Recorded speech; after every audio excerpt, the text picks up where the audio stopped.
Hello guys, ഇന്നത്തെ വീഡിയോയിലേക്ക് എല്ലാവർക്കും സ്വാഗതം. ഇന്നത്തെ വീഡിയോ എന്ന് പറയുന്നത് കുഞ്ഞുങ്ങൾക്ക് ലഞ്ചായിട്ട് കൊടുത്തുവിടാൻ പറ്റിയ ഒരു അടിപൊളി ലഞ്ച് റെസിപ്പിയുമായിട്ടാണ് ഞാൻ വന്നിരിക്കുന്നത്.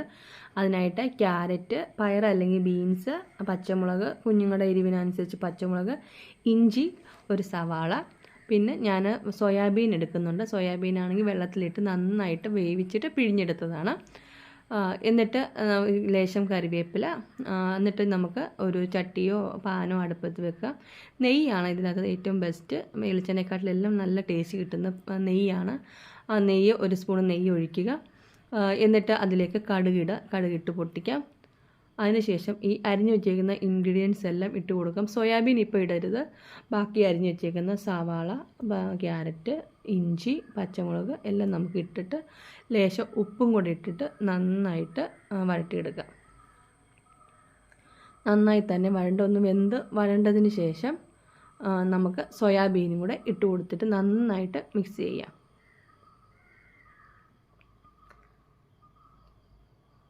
സോയാബീനും കൊണ്ടിട്ട് നന്നായി മിക്സ് ചെയ്യാം.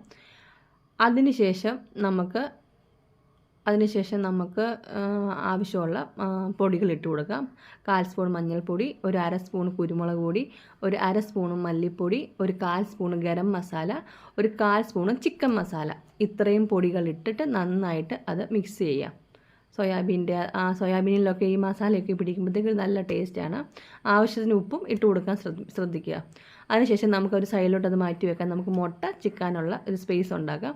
എന്നിട്ട് 1/2 സ്പൂൺ നെയ്യ് ഒഴിച്ച് 2 മുട്ട പൊട്ടിച്ച് ലേശം കുരുമുളകും പൊടിയും ലേശം ഉപ്പും കൂടി ഇട്ടിട്ട് നന്നായിട്ട് ചിക്കി തോർത്തിട്ട് എല്ലാം കൂടെ ഒന്നിച്ച് മിക്സ് ചെയ്ത് എടുക്കാം. ശേഷം വേവിച്ച് വെച്ചിരിക്കുന്ന ചോറ് നിങ്ങൾക്ക് വെള്ളച്ചോറാണെങ്കിൽ വെള്ളച്ചോറായാലും മതി. അതല്ല ബിരിയാണി ചോറായിരിക്കുന്നെങ്കിൽ ബിരിയാണി ചോറ്, ഏത് ചോറാണെന്ന് വെച്ചാൽ അത് നമുക്ക് എടുക്കാം. ആവശ്യത്തിന് ഉപ്പിടാൻ ശ്രദ്ധിക്കുക. അത് നന്നായിട്ട് മിക്സ് ചെയ്യുക. ഞാൻ ചോറ് വേവിച്ചപ്പോൾ ഉപ്പിട്ടിട്ടുണ്ടായിരുന്നു, അപ്പോൾ അതുകൊണ്ട് വീണ്ടും ഉപ്പിൻ്റെ ആവശ്യമില്ല.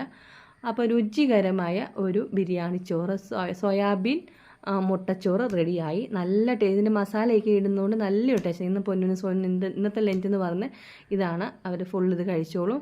നല്ലൊരു ടേസ്റ്റ്. ഈ മസാലയൊക്കെ ഇടുന്നതുകൊണ്ട് നല്ലൊരു ടേസ്റ്റും അതിൻ്റെ ഒരു ഫ്ലേവറും ഉണ്ട്. അപ്പം ഈ വീഡിയോ ഇഷ്ടപ്പെട്ടാൽ ലൈക്ക് ചെയ്യാനും ഷെയർ ചെയ്യാനും സബ്സ്ക്രൈബ് ചെയ്യാനും മറക്കല്ലേ. ഇന്നത്തെ വീഡിയോ ഇത്രയേ ഉള്ളൂ. അടുത്തൊരു വീഡിയോയുമായിട്ട് ഉടനെ വരാം. Bye bye.